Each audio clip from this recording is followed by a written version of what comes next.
look at what I ate this week on keto. I tend to eat either OMAD or 2MAD.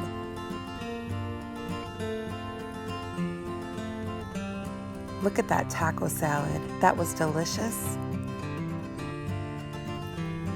Gotta have my bacon. I love smash burgers. They're so good.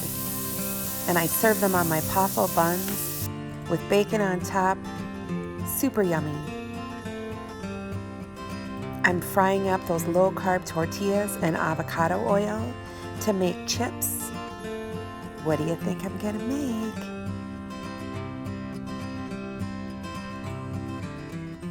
Add a little pink sea salt. Nachos. Oh my goodness, delicious. Thanks so much for watching.